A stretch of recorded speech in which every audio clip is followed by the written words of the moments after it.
Jumlah kasus COVID-19 di Provinsi Jawa Barat mengalami kenaikan sejak sebulan terakhir.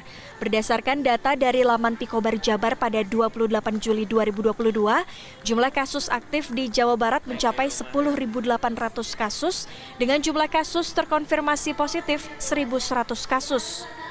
Hal tersebut membuat sejumlah rumah sakit rujukan di provinsi ini waspada. Salah satunya Rumah Sakit Bandung Kiwari yang menyiapkan 55 tempat tidur untuk pasien positif COVID-19. Tingkat keterisian tempat tidur pasien di rumah sakit itu kurang dari 0,5%. Yang masuk ke rumah sakit itu yang terjaring karena kita screening. Misalnya dia mau melahirkan, kita screening, ternyata jadi positif. Atau mau ada tindakan apa yang membutuhkan dia harus dirawat gitu, ternyata dia jadi positif. Sangat sedikit yang dia memang datang karena keluhan itu.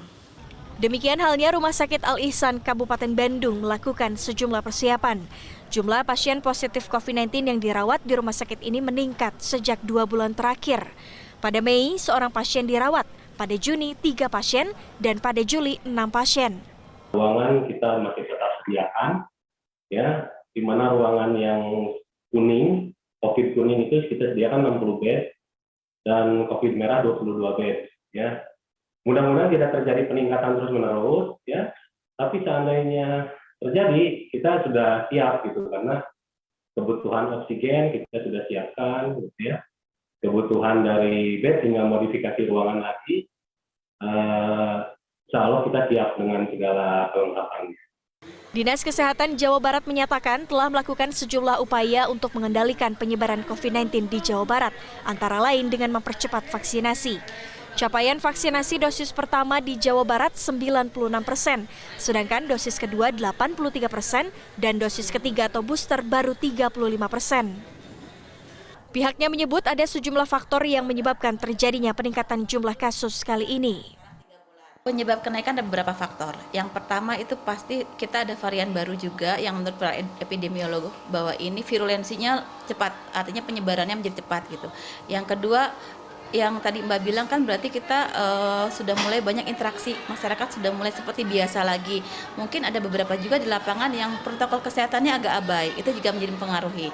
Nah untuk PTM yang sudah 100% juga ini kalau dikatakan berhubungan langsung belum bisa kita buktikan juga, apalagi kalau anak-anak menggunakan prokesnya dengan baik gitu. Tetapi yang pasti dengan adanya aktivitas yang sudah mulai normal gitu kan itu sangat berisiko untuk penularan. Kenapa? Karena kan semua orang akan berinteraksi. Nah begitu, apalagi kalau ternyata orang yang dia terinfeksi tidak bergejala, dia tidak mematuhi prokes, maka dia menjadi sumber penularan seperti itu teh. Sementara itu, epidemiolog Mas Dalina Pane menilai peningkatan jumlah kasus COVID-19 seharusnya diiringi dengan langkah pengendalian dari pemerintah melalui testing, tracing, dan treatment. Ia menyoroti rendahnya testing yang dilakukan yang kini per hari menurun jauh dibanding pada masa puncak Delta dan Omikron yang sempat mencapai 300 hingga 400 ribu per hari. Kita lihat beberapa bulan terakhir ini hanya hari Selasa kemarin saja yang tesnya di atas 100 ribu jumlahnya. Setelah itu turun kembali.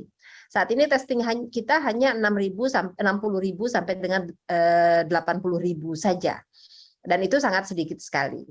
Dan yang kedua, testing itu sebagian besar harusnya PCR, karena gold standar untuk tes itu adalah PCR. Tapi selama berbulan-bulan, tes kita itu banyaknya di antigen. Jadi PCR itu hanya 20 sampai dengan 40% saja. Nah ini yang menjadi permasalahan pada testing. Mas Dalina menambahkan meski subvarian baru COVID-19 ini tidak seganas varian Delta, tetap harus diwaspadai karena lebih mudah menular kepada orang yang sudah divaksin sekalipun. Tim Liputan CNN Indonesia, Bandung, Jawa Barat.